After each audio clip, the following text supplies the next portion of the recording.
Salut à tous, c'est Thibaut, j'espère que vous allez bien. Aujourd'hui, une nouvelle vidéo, on va parler de la frustration en trading et surtout le fait de ne jamais désespérer en trading.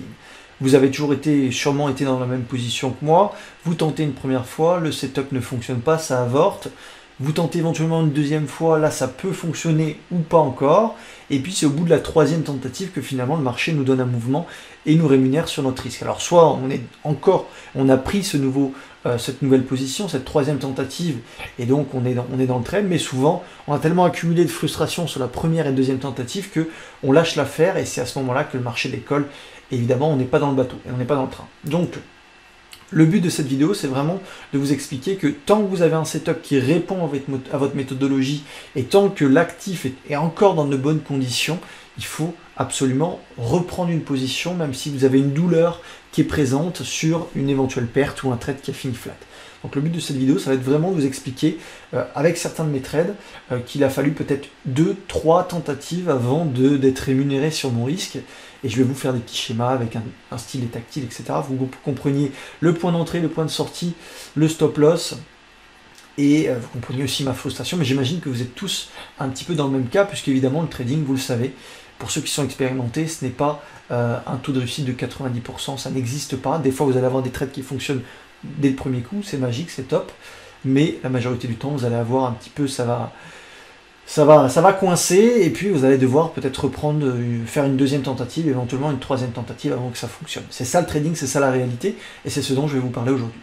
Avant de commencer, laissez un petit pouce bleu, ça fait toujours plaisir, un petit commentaire si vous avez des questions, n'hésitez pas à aller en description, télécharger votre formation gratuite, et puis nous proposons également en description de réserver un appel coaching avec Vincent ou moi. Alors il y a très peu de créneaux parce qu'on est pas mal occupé avec les étudiants, mais on propose un bilan pour savoir où vous en êtes dans votre trading, ce qu'il faudrait améliorer, on vous donne quelques conseils, quelques astuces, c'est évidemment gratuit. Il y a quelques créneaux toutes les semaines qui sont disponibles, donc assurez-vous d'être disponible à ce moment-là.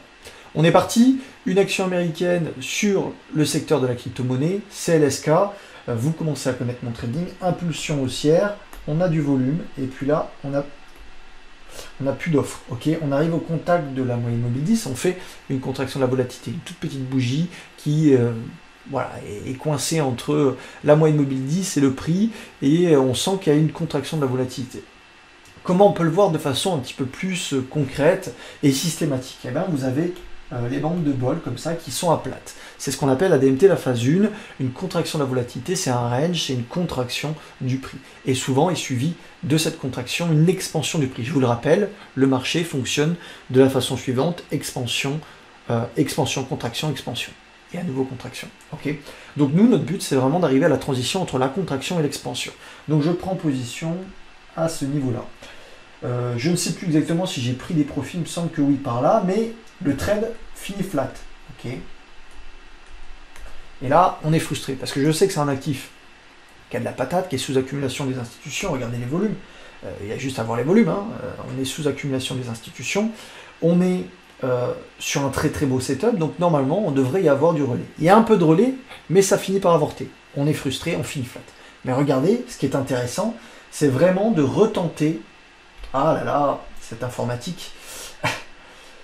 L'objectif, c'est vraiment de retenter le trade si l'actif est encore de bonnes conditions et que vous avez un nouveau setup. Ici, donc on corrige et on vient à contracter à nouveau sur cette moyenne mobile 20. Comment je le vois? Je le vois simplement avec les bougies ici qui sont assez faibles.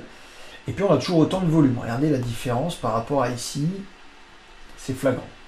On a une phase 1 des bandes de bol, cette boîte. Ok, donc qu'est-ce que je fais? Je prends position à la cassure de cette bande de Bollinger, de cette boîte, de cette contraction de volatilité. Et puis le niveau des chiffres ronds des 20 $, il y a de l'offre qui arrive, des acheteurs qui passent vendeurs, qui prennent leur profit, puis il y a sûrement des vendeurs découverts, ou des institutions qui veulent aller chercher la liquidité plus bas. Bref, le trade avorte sur le niveau d'entrée, et putain on est frustré quoi. C'est ça que vous dites, je pense. Moi en tout cas c'est ce que je me suis dit quand j'ai pris le trade. C'est le jeu, c'est comme ça. Il faut absolument gérer ses émotions, même s'il y a toujours la frustration et la psychologie qui rentrent en jeu. Donc ça fait 2 tentatives qui ont échoué. On se dit là, putain, est-ce que je le tente? Est-ce que je le tente pas? Est-ce que je le reprends s'il y a un setup ou pas? Et bien il faut être têtu en trading. Si vous avez un setup, un actif qui répond encore avec votre méthodologie, il faut tenter le trade. Alors regardez ici, ce range, on a une contraction de la volatilité. Alors moins moins faiblement volatiles que ceux juste avant, mais on a quand même un range, une contraction de la volatilité. Je prends position, et puis là, voilà, on a un stop loss qui est ici. Donc, ce qui fait qu'aujourd'hui, je vais prendre des profits sur les 25 $, je pense. Et là, on a 1, 2, 3, 4. Sur les 25 $, on aura un risk reward de 5, 6 à peu près. Donc, c'est après la troisième tentative. Donc, première tentative flat, deuxième tentative flat, il me semble. Oui, j'ai peut-être pris des profits sur la première, mais je ne sais plus. Et troisième tentative, alléluia, le marché décolle. Et là, on a un joli risk reward puisque j'achète aux alentours des 17,60 $, 18 $. Et puis, on est quasiment sur les 25 $. Et c'est un actif qui peut aller chercher les 30 $. Alléluia, le marché a fini par faire ce que je souhaitais. Alors nous, on est juste là pour suivre le marché, et donc il faut s'adapter. On n'est pas là à être têtu, à avoir de l'ego, j'achète, il faut que ça monte. Non, on a un setup qui nous montre qu'il y a des probabilités que ça explose et que ça monte, ok, mais derrière, le marché fait ce qu'il veut. Et il va nous frustrer, c'est évident. Vous êtes frustré, vous êtes comme moi, vous avez disons, la même psychologie, on est tous humains, vous avez ce même genre de mouvement et de tentatives qui échouent, donc je pense qu'on réagit tous de la même façon. Après, avec l'expérience, avec une méthodologie qui est bien fixe, on arrive quand même à avoir une psychologie qui est moins sur notre dos et sur nos épaules quand on prend un trade. Donc c'est au bout de la troisième tentative que finalement le trade fonctionne. Voilà pourquoi il ne faut jamais désespérer en trading. Et il faut oublier ce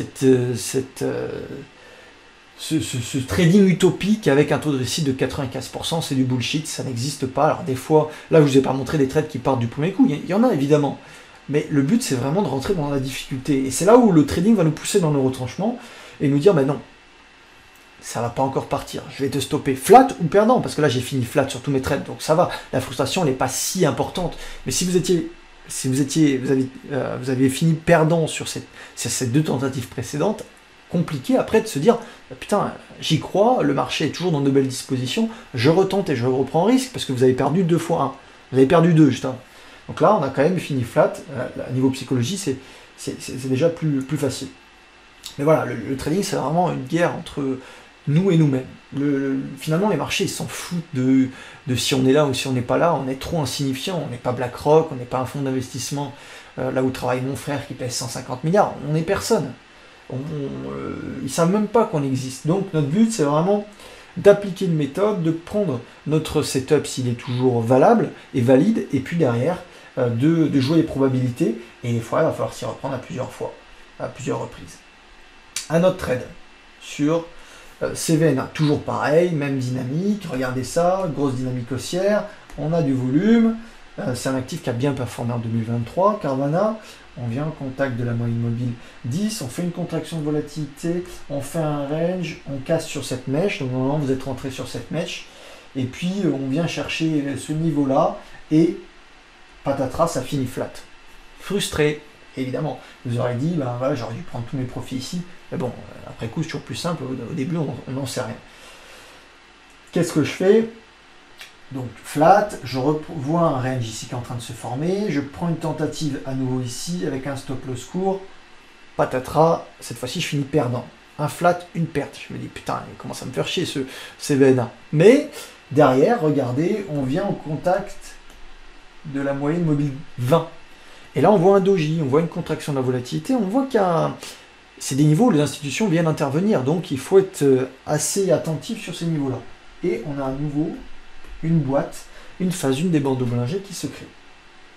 Je prends position, je mets mon stop loss ici, et là je suis à 3 fois mon risque, et l'objectif c'est vraiment d'aller chercher les 100 $ pour gagner 5-6 fois mon risque. Donc si on va chercher les 100 $, et que j'ai un risk reward de 6, et ben j'aurais gagné 5. J'aurais fini une fois flat, une fois perdant, et un gain de 6. Et c'est comme ça qu'il faut voir le trading. Il faut accepter complètement la perte.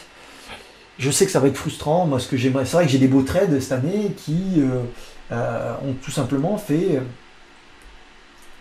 hop, ça, contraction sur une moyenne mobile X, et derrière, boum, on fait 100%.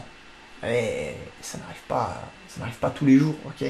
Il faut arriver à prendre un échec ici, souvent ça échec, reboîte, et on repart, ok.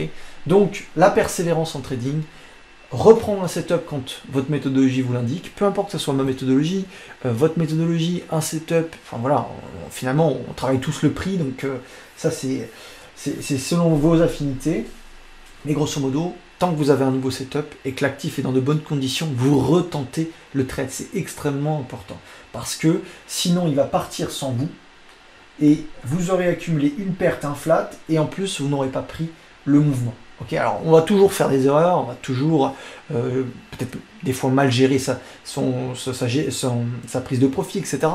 Il y aura toujours des choses à améliorer, mais il faut jamais désespérer, il faut toujours tenter le trade. Il y a plein d'opportunités, d'exemples comme ça dans mon trading où finalement il faut rentrer au bout de la deuxième, troisième fois, et c'est à ce moment-là que ça part. Donc ne jamais désespérer. C'est de ça dont je voulais parler aujourd'hui, j'espère que ça vous aura plu. Je pense que vous êtes un petit peu tous dans le... De toute façon, on est tous dans le même bateau en trading. Je suppose que ça vous est déjà arrivé. Si vous faites du trading régulièrement, ça vous est déjà arrivé. Et ça m'intéresse de savoir un petit peu votre avis. Est-ce que c'est la même chose pour vous? Bon, j'imagine que oui, mais voilà. Voilà un petit peu le sujet de cette vidéo, qui a fait une 12 minutes à peu près. Donc, 2 actifs avec 6 trades au total. Okay, 3 tentatives sur l'un, 3 tentatives sur l'autre, et finalement c'est au bout de la 3e que ça fonctionne. Ok. Très bonne semaine de trading à tous, salut, ciao ciao.